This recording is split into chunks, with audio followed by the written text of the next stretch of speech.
Okay, isang mapagpalang araw sa ating lahat mga ka-agri. Another vlog, another video tayo this morning. For today's video, ituturo ko kayo sa ating mga tanim dito sa farm, no? So, ano na ba ang mga naging improvement or mga nagawa natin na projects dito sa ating farm?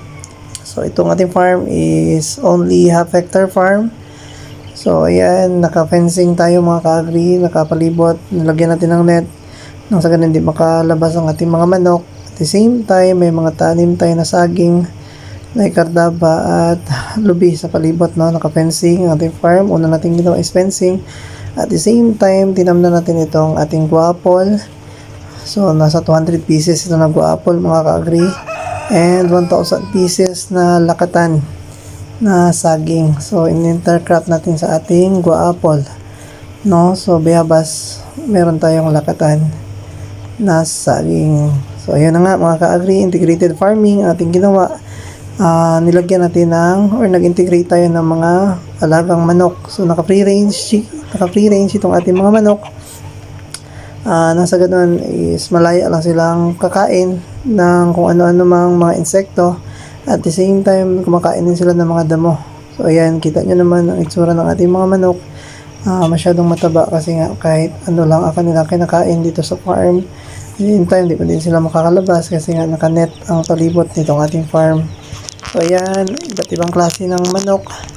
Meron tayong Buff Orpington, ang mga hybrid natin. Meron tayong Buff Orpington, Black Australorp, Hubbard, Plymouth Rock, and Kabir. Meron din tayong Rhode Island Red dito, no?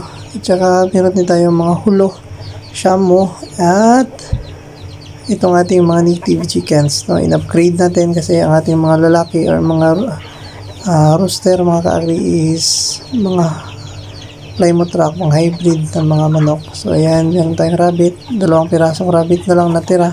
So meron akong 50 pieces na 50 heads na rabbit before. So dinispose ko lahat kasi nga nag-focus ako sa mga manok. And dito ang ating pinagawang bahay or paitlogan ng ating manok. So ayan, so dito nangingitlog natin mga manok. So breeding house na din ito mga ka-agri. So mga gabi dyan sila dadapo at nangingitlog din sila dyan sa kanilang bahay. So ito ang ating farm. So next natin pupuntahan is itong ating pinagawang goat house, no? Bahay ng ating mga kambing.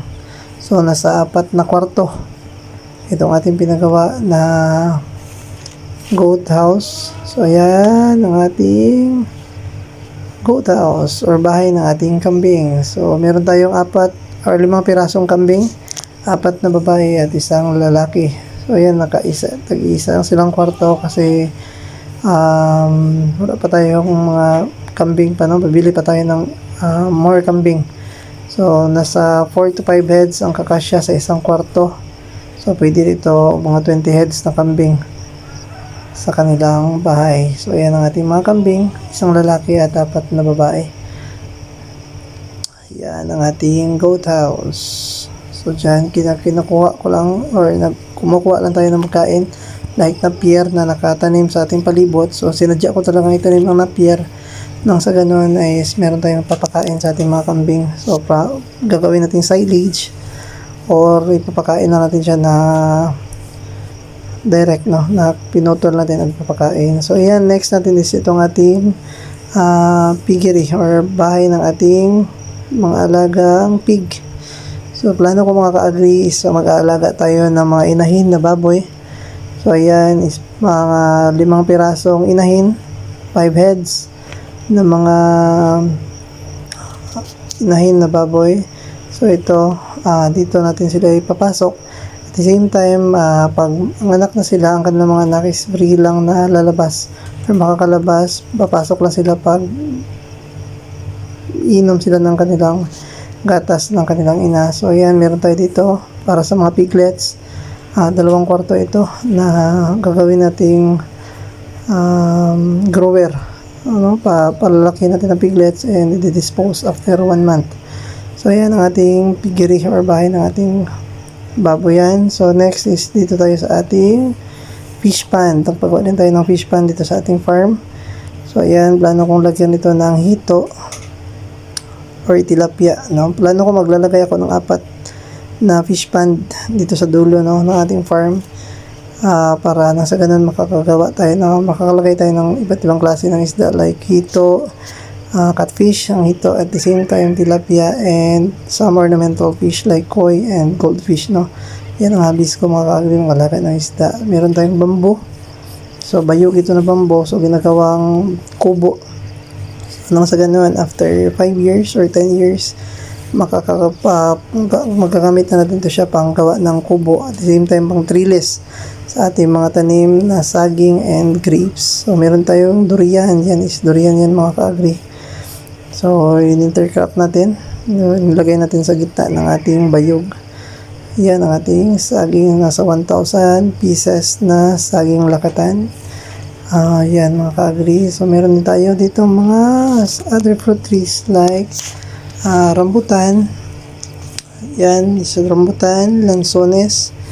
Yan mga ka-agri.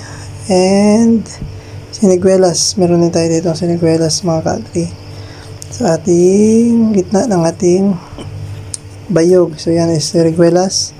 So yan, siniguelas yung maybe 1 year from now mamumunga na itong ating siniguelas.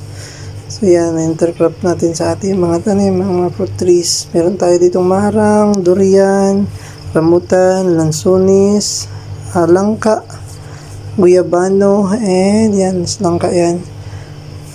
Many more. So maraming fruit trees ang ating nilagay. Nang sa ganun is magiging pasilungan ng ating mga hayop dito sa farm, itong ating mga fruit trees.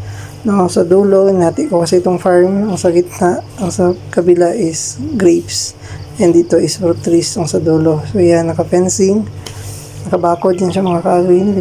Pinalibutan natin ng net, nang sa ganun din makalabas ang ating mga alagang manok and lubi. Meron tayong lubi na tanim. So yan lang mga ka-agri, maraming salamat sa inyong panonood. Please like and subscribe for more videos pa na ating i-upload. So yan ang ating farm.